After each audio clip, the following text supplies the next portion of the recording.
Hi everyone, today I just wanted to make a quick and dirty video about how to install a speed trigger inside a Polarstar Fusion Engine version 2 Gen 3.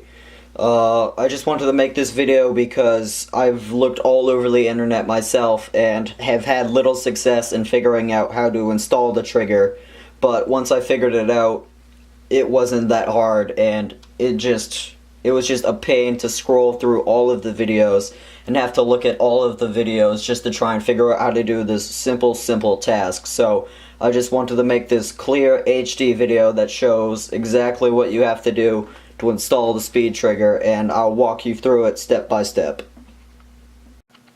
Alright, so once you got your Fusion engine itself, what you're going to want to do is take off the top plate, also known as these 4 screws.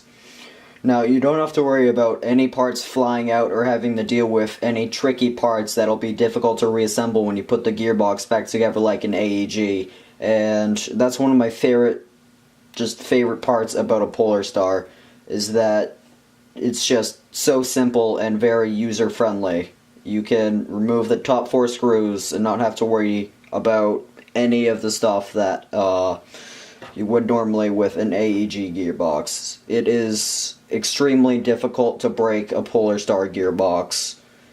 You can easily just take out these parts and put them back together. You won't have to worry about anything. So I'm going to start by taking off the top plate.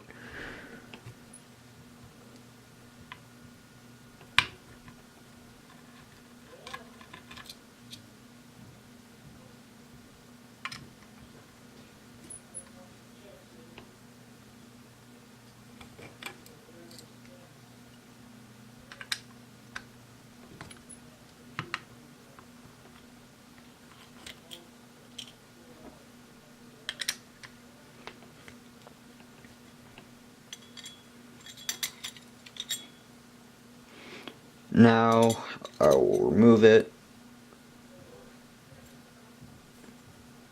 Now, as you can see, I got the top plate off, nothing spectacular.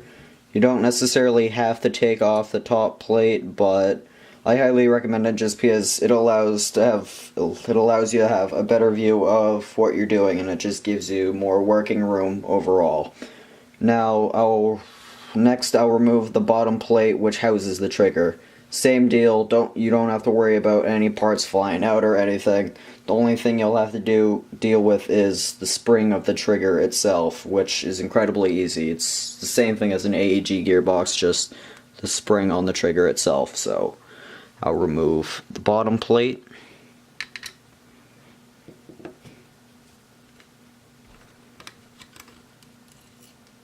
But the one thing I will note is that this screw that goes in right here, this is a longer screw than this screw, and I'll show you in a second.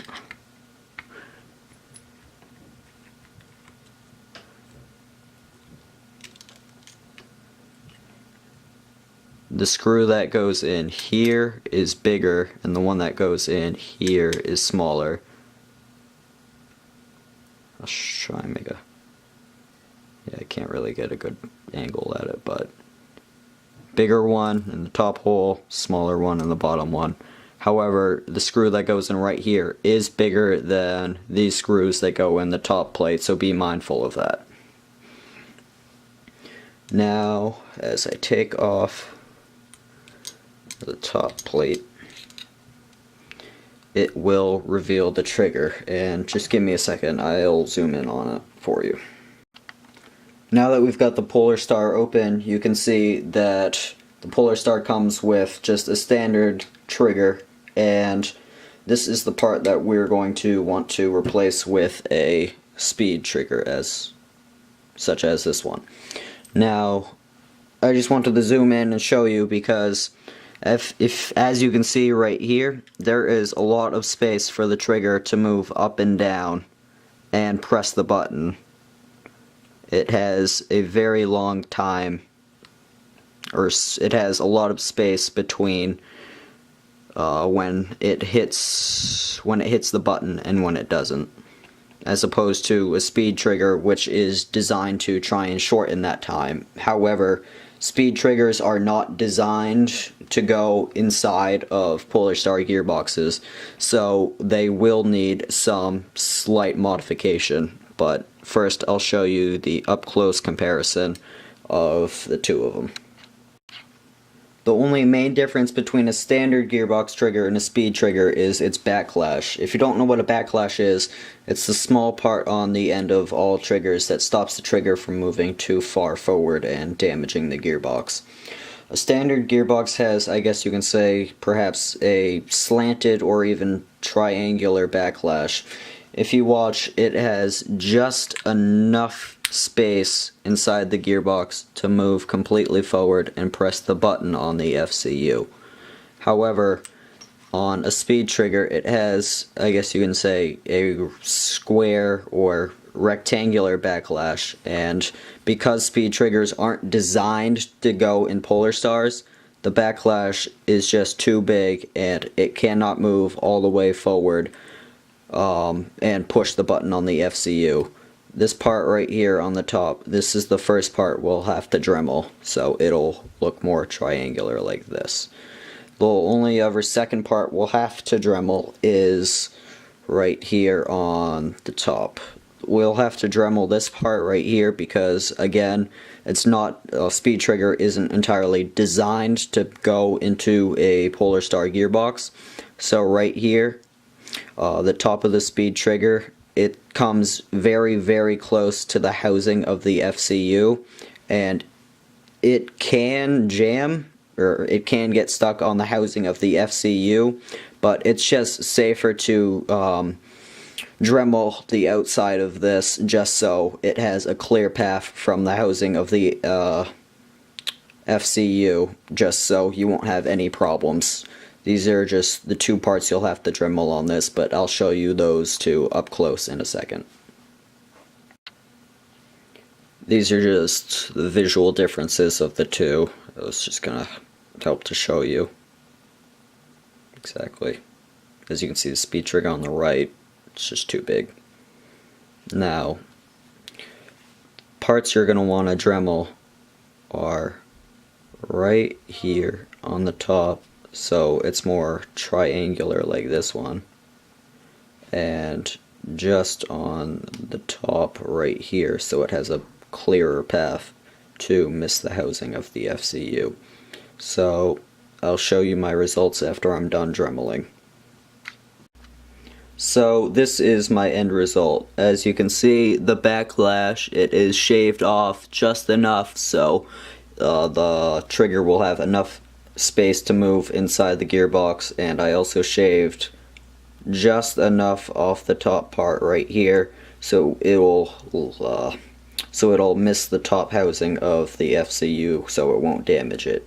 Now, there are two things you can do at this point. You can either just use the trigger the way it is and just put it in without the little screw on the end, so then you just have a nice clear and fluent trigger pull. However, you can also just put the little screw in that also comes with it.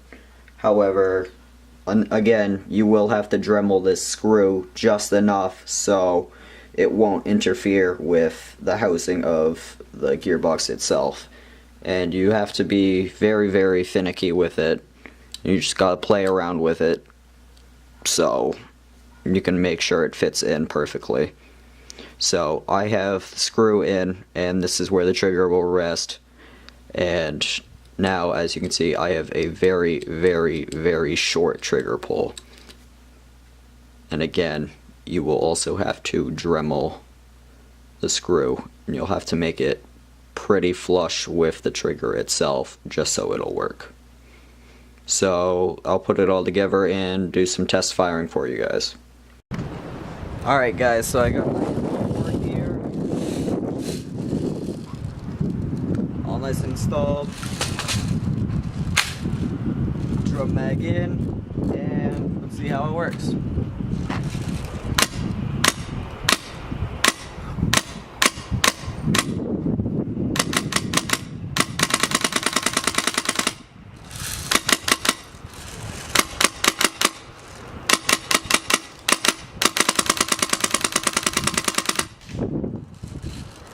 working fine.